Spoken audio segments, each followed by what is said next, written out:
Waalaikumsalam warahmatullahi wabarakatuh. Gimana kabarnya anak-anak? Sehat semua? Baik Bu, alhamdulillah sehat Bu. Sebelum kita mulai pembelajaran, ada baiknya kita berdoa sesuai masing-masing kita mulai. Nah, begitu Ibu akan absen dulu ya. Ada Adila, hadir. Putri, hadir. Sekar, hadir Bu. Eriza, Bu. Ada suratnya. Nanti kakak menyusul. Nah, di materi kita kali ini, kompetensi dasarnya ada menerapkan prosedur keselamatan, kesehatan kerja dan lingkungan hidup pada kerja kita tersebut. Lalu ada melaksanakan keselamatan, kesehatan kerja dan lingkungan hidup pada pekerjaan kita tersebut. Tujuannya apa sih kita mempelajari materi tersebut? Diharapkannya peserta didik mampu mengidentifikasikan prosedur keselamatan dan kesehatan kerja pada kerja komunitas. Lalu ada peserta didik mampu menerapkan prosedur keselamatan dan kesehatan kerja pada kerja komunitas. Lalu ada peserta didik mampu melaksanakan keselamatan dan kesehatan kerja pada kerja. Topik pembahasan yang akan kita pelajari. Yang pertama itu ada pengertian dasar dari utilitas bangunan. Yang kedua ada sistem utilitas dan kategorinya pada bangunan. Yang ketiga ada pengertian dasar dari K3, dan yang terakhir ada prosedur keselamatan kerja dan alat kerja.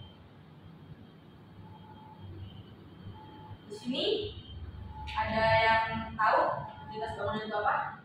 Saya mau coba jawab. Jadi utilitas itu adalah kelengkapan maupun daya dukung yang menjadi fasilitas penunjang aktivitas di dalam maupun di luar bangunan.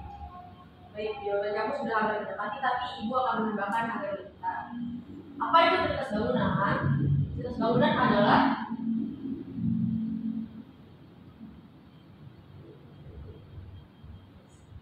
Utilitas bangunan adalah segala sesuatu yang digunakan untuk mendukung tercapainya unsur kenyamanan, kesehatan, keselamatan, komunikasi, dan mobilitas dalam suatu bangunan. Jadi secara umum, utilitas bangunan dapat didefinisikan sebagai suatu kelengkapan fasilitas yang melengkapi bangunan untuk menunjang segala aktivitas baik di dalam maupun di luar. Tujuannya apa utilitas bangunan itu? Adalah untuk memperlengkap suasana suatu bangunan supaya penghuni bisa nyaman, aman dalam suatu bangunan dan menjadikannya hal yang memiliki nilai kegunaan dan lengkap. Nah, ada sistem utilitas pada bangunan. Di sini ada plumbing dan sanitasi. Plumbing dan sanitasi itu untuk mengatur pengeluaran air ke tempat-tempat yang dilalui tanpa pencemaran. Kalau misalnya air bersih, kalau yang kita tahu itu ada mata air, ada sungai, ada air hujan, dan pump. Sedangkan air kotor itu ada cuci kakus. Nah, plumbing yang ideal itu yang bisa bertahan selama 30 tahun atau lebih dan tahan terhadap air. Lalu ada pencegahan kebakaran. Fungsinya itu untuk meminimalisir korban jiwa dan kerugian. Ada 3 kelas dalam bangunan. Yang pertama itu ada kelas A. Kalau misalnya kelas A itu yang seperti kita ketahui ada rumah sakit, ada perkantoran, ada market, dan ada wahana. Ketahanannya itu minimal adalah 3 jam. Lalu ada kelas B. Kelas B itu seperti yang kita tahu adalah dusun, ada tempat ibadah dan sekolah. Ketahanan minimalnya adalah 2 jam. Lalu yang terakhir adalah kelas C. Kelas C adalah rumah sederhana, minimal ketahanannya adalah 1 jam.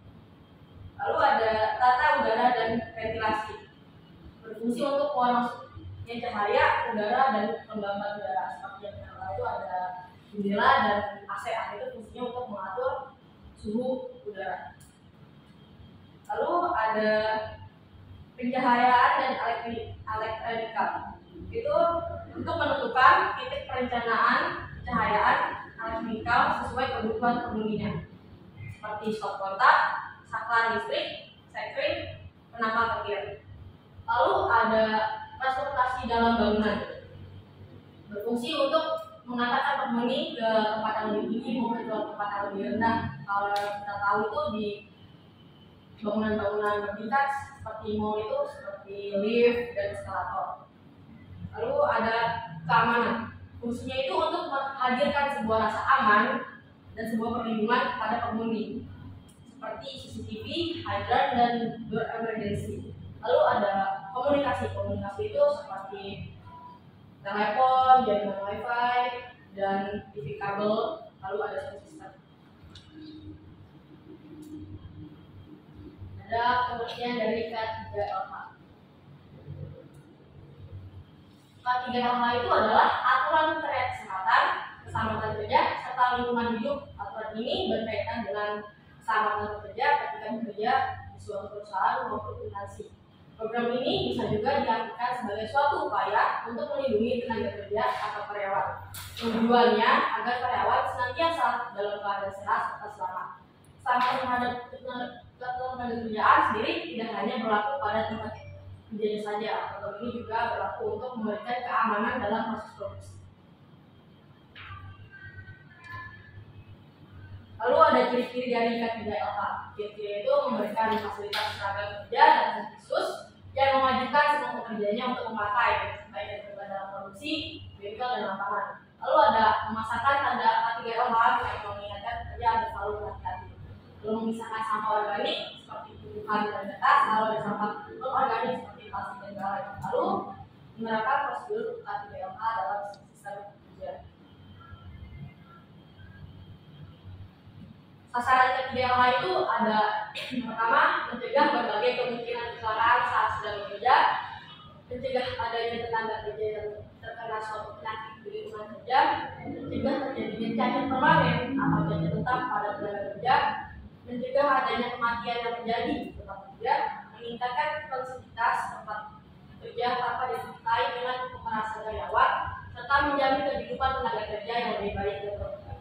Lalu mengamankan material produksi yang dipakai dalam bekerja, menjamin area kerja yang sehat, aman, bersih dan nyaman agar bisa meningkatkan semangat dalam bekerja, lalu mencegah terjadinya pemborosan modal, alat, tenaga kerja dan sumber produksi.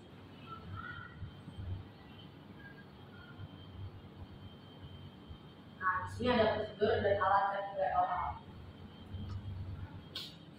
Dalam prosesnya terdapat 4 hakikat. Yang pertama itu ada men itu terdiri dari pengawasan pada pekerjaan. Lalu ada material, pengawasan pada alat kerja dan material, ada desain, pengawasan pada mesin-mesin yang dipakai, lalu ada metode, pengawasan pada cara kerja.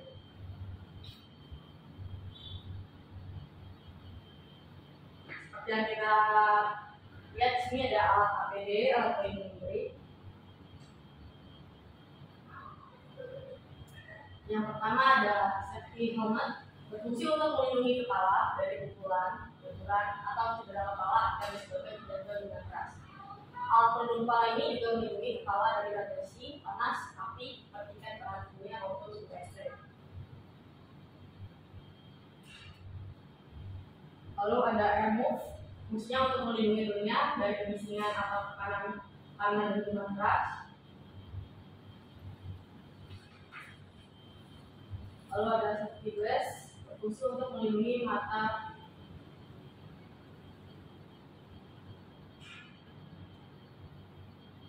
dari bahan kimia seperti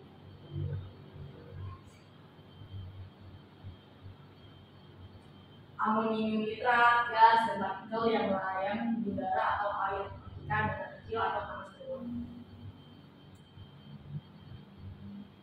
Lalu yang ini ada respirator, berfungsi untuk melindungi organ pernapasan dengan menyalurkan udara bersih atau menyaring zat atau benda berbahaya. Lalu ada safety glove untuk melindungi tangan. Pertahanan ini biasanya terbuat dari material khusus, tergantung pada kebutuhan dan tujuannya apa. Ada terbuat dari logam, kulit, kanvas, kain, karet, atau bahkan khusus untuk melindungi tangan dari zat kimia tertentu. Ada high visibility itu untuk melindungi dari suhu panas atau dingin ekstrim, paparan api dan benda panas, partikel bahan kimia, buah panas, benturan radiasi, digital atau persyaratan binatang, infeksi virus, dan bakteri. Lalu yang terakhir ada Cervisius, berfungsi untuk melindungi dari pencacaran panas atau dingin dan bahan kimia yang berbahaya serta terpleset karena penumpang rantai yang kecil. Nah, sampai sini Ibu mau tanya, ada yang tahu nggak warna-warna apa aja yang ada di Cervihama? Saya coba jawab. Itu ada beberapa helm yang ada di proyek-proyek ya Bu. Nah, yang warna putih itu biasanya digunakan untuk para manajer, untuk para pengawas, insinyur, dan vendor. Nah, untuk yang warna biru itu biasanya dipakai oleh orang site supervisor, technical kontraktor atau pengawas sementara. Dan warna kuning itu biasanya oleh subkontraktor atau pekerja umum. Jadi hanya seperti itu yang saya tahu. Jadi benar dari sini lain ya adalah. Oke, tadi kan udah putih, biru sama kuning ya. Kalau saya menambahin buat yang warna hijau. Nah, yang warna hijau itu biasanya dipakai sama pengawas lingkungan. Terus ada juga warna pink. Nah, warna pink ini dipakainya sama pekerja baru atau madrasah namanya dibagi. Dan selain itu ada warna oranye yang dipakai oleh tamu perusahaan.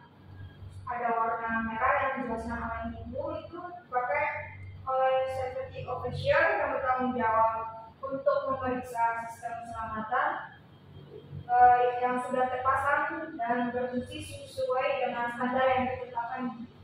Baik, semuanya bagus, bisa menjawab. Nah, untuk menguji kemampuan kalian setelah mempelajari materi yang sudah Ibu bahas tadi, Ibu akan memberi kalian sebuah kuisis dengan jumlah 20 soal. Ibu sudah kirim di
dari presentase yang kita kenal di sini sudah menunjukkan kalau kalian semua sudah memahami materi yang sudah diberikan.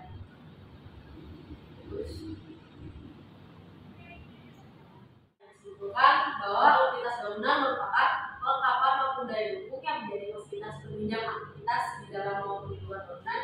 Dengan adanya kelengkapan ini, maka sebuah bangunan akan menghasilkan asas manfaat yang meliputi kenyamanan, kesehatan, aksesibilitas, komunikasi, mobilitas, dan bangunan. Nah, untuk materi hari ini kira sudah cukup. Untuk minggu depan ada materi baru, yaitu menerapkan konsep dan aturan menggambar proyeksi dan isometrik pada pekerjaan pabrik. Ibu harap kalian sudah mempelajari dahulu sebelum memulai kelas dengan ini. Untuk pembelajaran hari ini, berdoa menurut agama masing-masing, berdoa dimulai. Selesai? Jadi, kurang lebihnya mohon maaf. Wassalamualaikum warahmatullahi wabarakatuh. Waalaikumsalam warahmatullahi wabarakatuh. Gedung-gedung ditinggikan,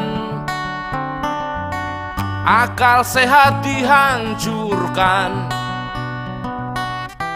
sekolah dimahalkan, ilmu dibuang ke selokan. Guru setra sudah digelar, dalangnya akan berkoar, lakon sudah disiapkan, korban-korban pasti dibungkam. Makin hari makin susah saja menjadi manusia yang manusia. Sepertinya menjadi manusia adalah masalah buat manusia.